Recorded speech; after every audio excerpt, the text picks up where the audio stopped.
us today. We have got a fantastic segment coming up here on our big program. And so tell me a little bit about yourselves. Tell me the name of the band and everything else. Yeah, you want to take it away or you want me to, Travis? You can go ahead, man. We'll let you hit it first. Sounds good. Well, we are Altar of Eris. This is Travis Stanley. I'm Brandon Bannister. I play guitar, do some of the drum and synth work, and so does Travis as well. And we do all the recording from here in our home studios. And we're just happy to be here, happy to be on the show and have this opportunity, man. Fantastic. So thank you. So how did this group get started? How did you guys get started as a group? Yeah, well, it just kind of came out of friendship, honestly. I would say more than anything. I met Travis first when he's a tattoo artist, so he did all my work, and so just sitting under the needle with him and just shooting the shit. And I'm sorry, we're on radio. I cannot say that. I am so sorry. That's fine. You're good, brother. I will keep it clean. We were just, we got along really, really well. We have very similar music interests. And so as soon as we kind of started bonding a lot more over the music, I was able to let him know that I play guitar, and then he made some beats, and I just started scratching over them, and then it all kind of came together from there. So, you guys, what's been some of the goals with this music so far? Pretty much to have fun. That was our main number one goal with this whole thing, was to make music that we wanted to kind of have, because I feel like we are making a certain kind of dark wave and a certain kind of death rock that a lot of other bands aren't. And that was just kind of our main drive. And, at the beginning of this was, hey, let's just kind of take our influences and let's see what they're like with our personalities kind of mesh together. So I think that's kind of how it all started. Brandon and I were working on a side project of mine, and that's how a lot of this came together. Was we kind of collaborated on a thing first, and we got along super duper well, and it just kind of has gone from there. And again, like, the main thing is to have fun, and that's what we've been doing the whole time. So awesome. Yeah, I definitely agree. I mean, I think that it didn't really come from a place of we're trying to make it big or anything. It literally just came from a place of passion and desire to have fun and play music with my friends and really create something that we all can enjoy. And that's pretty much as far as we've thought about it for a little while. And then we recorded this second EP, and I think things became a little bit more serious. And now we've been doing live stream shows since quarantine. We released a new EP, and we've just been trying to push it out there to the world and see what the rest of the world thinks of what we've got to create. Awesome. So, talk to me about your musical influences and musical heroes, things like that. Oh, for sure. I'll let Travis take this one away because I know he's got a lot to say. I'm a little bit older than the rest of the guys in the band, so my experience with this music comes from when I was a kid and listening to bands like Sisters of Mercy and Depeche Mode on the radio. So I feel like those two bands definitely kind of were a gateway into the music that we make and the music that I like now. I would say bands like Bauhaus, Joy Division, Clan of Zymox, The Chameleons, especially Sisters of Mercy for me. Weirder stuff like DAF. I love DAF and a lot of the EBM stuff, like that proto-industrial and so for me, that's where my influences come from. I feel like the guys might have slightly different influences than I do. They listen to a little more shoegaze and a little more contemporary stuff. For me, those are my big bands for sure. Yeah, I wish I could say something as cool as I was listening to Sisters of Mercy on the radio when I was young, but I can't. But for me, some of the big influences, I I've been a lot of like the contemporary artists because they've just been coming out with some like this darkwave goth scene has been coming out with so much good music over like in the decade of the 2010s and even before then. But as of recently, like it's just been awesome. It's so unique. Just like the fusion of synthesis, drum machines, and like real live instruments has been something that was really impactful to me because I always had fun growing up playing guitar. Like I would do this weird thing where like I'd sit in my room and like I would play rap beats and I would try to play guitar over the rap beats. And just because I liked the like electronic drums and stuff like that. But for me, as far as like musical heroes go, like right now, I'm really into Drab, Majesty, Clan of Zymox. I grew up playing a lot of punk hardcore stuff, but I kind of like shed those wings and have been doing like a lot lighter stuff and darker stuff since then. Awesome. Awesome. We have got two great guests joining us today here on our big broadcast, and Altar of Eris with us today here in our program. So how do people find you guys on social media, websites, all that? Oh, yeah, definitely. We're on everything. It's if you go to Instagram, it's at Altar of Eris. If you go to Facebook, it's at Altar of Eris. And if you go to Twitter, it's at Altar of Eris, but underscores where the spaces would be. Awesome. Awesome. Yeah. So what's been the social media reaction to your guys' music and everything? I feel like it's been overwhelmingly positive. At least like amongst the publications that have written reviews on our latest EP and have listened to it through, it's all been very positive. Like most people are finding it very unique, the music itself. Like I hear a lot of people tell me all the time, like I've never heard something like this before, but it's really intriguing and it's like it's dark and it's eerie and it scratches an itch that maybe a lot of other music doesn't. And I find that awesome because I always try to just make something special out of my music. And so that kind of makes me feel like it's getting received well. I don't know, but how about you, Travis? How have your feelings been on it? I think it's been great. Yeah, I think a lot of the people that have been finding our music have been enjoying our music, and that to me is better than, a billion people that listen to it. Like I'd rather have few that really like it. So I mean, we've been really fortunate in that regard. But yeah, it's been really cool. That's been one of the things is there's been so much of a positive feedback that it's kind of motivated us to take it a little more seriously and to really lean into it and see what we can do with it. When we first did our demo, we released a demo on the 1st of January of this year, and we got a really good response from that, and those were just really roughly recorded, pieced together tracks. So the fact that people found that stuff and they were posting it on YouTube and there were like a bunch of really positive comments kind of made us look at what we were doing and go, okay, hey, we're doing something here that people are digging, so let's keep kind of doing what we've been doing. So yeah, I think the craziest part for me has been like the random well, it's not really random, but like the international love that we've received. Like we've received like good reviews from people in like Greece and Spain, and kind of like all over. And so that has been like just totally mind blowing to me because I would have never just thought of my music being able to make that far of a reach. So it's really cool and really inspiring. It makes me just want to go harder at this.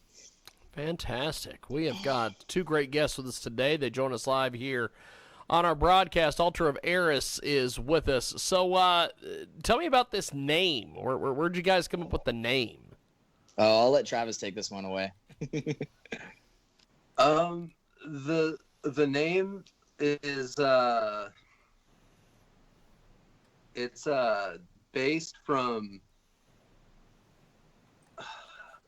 I feel like talking about it too much is going to reveal too much about personal things, but it ties into like Discordian to the philosophy of that, and Eris was a goddess, but again, like for me to really delve into that, I have to talk about super personal stuff that I would rather talk about in the music, but that's where a lot of that comes from. Is it's something that I will. I don't know. I feel weird talking about it, but yeah, it's something that's super personal, and it's a tribute essentially. So That's awesome. yeah. That's awesome. We have got Altar of Eris with us today. They join us live here on our broadcast, coast to coast and border to border on iHeartRadio. And so tell me about the music scene where you guys are from. Oh man. Well, Travis lives in Olympia, which is about an hour away from where I live up in Seattle. And so the music scenes are like similar, but a little bit different in size, I think. I think that they both really stay true to like the roots of like old Seattle music, but like have just gotten a little bit darker and edgier over time has gone past. So like I see a lot of darkwave bands come through Seattle, not so much Olympia, but there's definitely a viewership for it in both cities.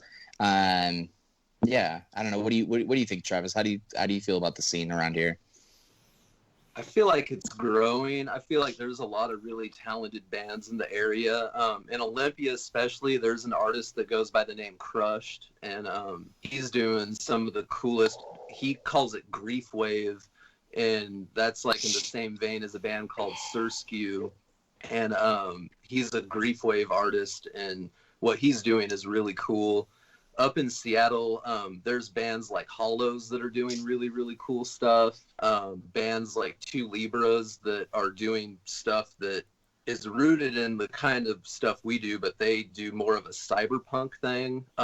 So it's a good scene, and it's actually, it seems like everybody kind of does their own thing. There's no one band that sounds exactly the same, and that's really cool.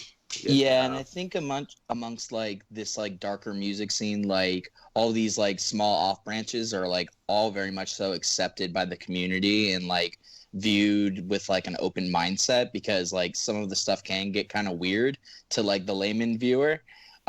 So like I think that everyone has like an open mind about the music, and that's my favorite part about it, is like we can get as strange as we want to get, and people are still like, nice man, you're doing what you're doing.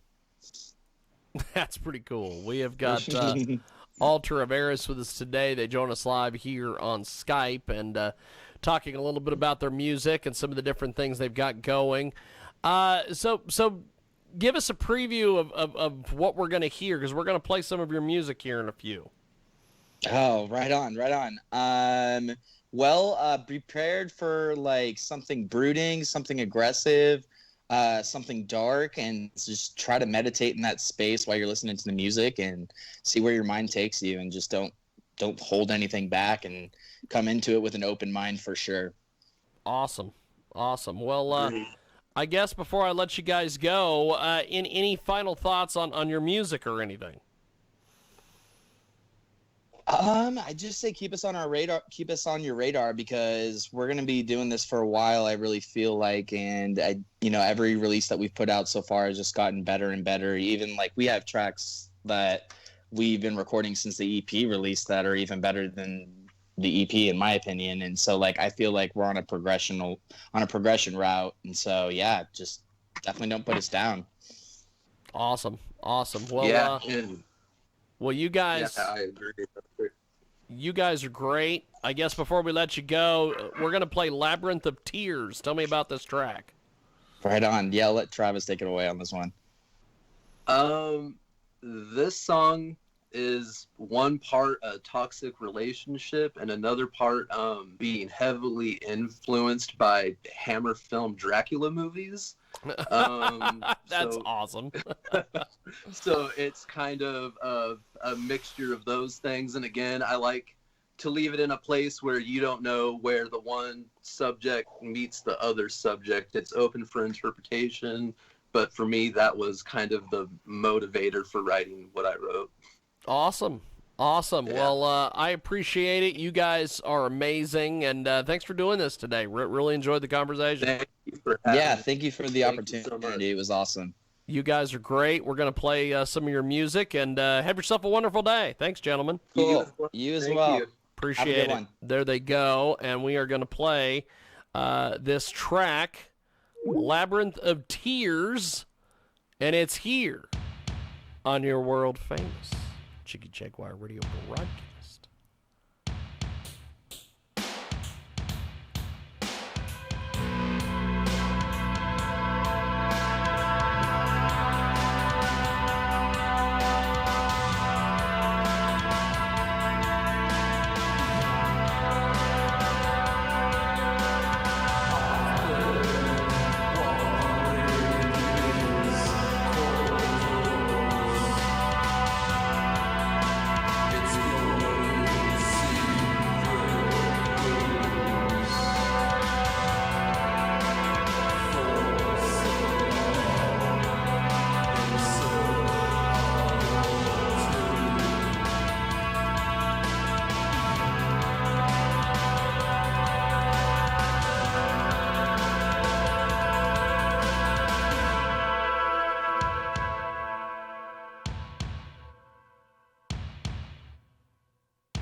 Labyrinth of Tears, that is.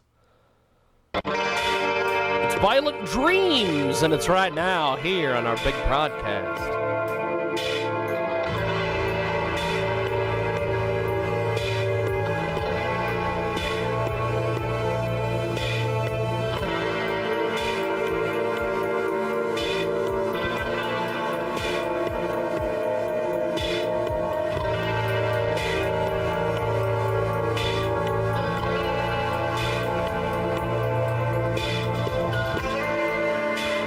Chase the DK.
That's Violent Dreams.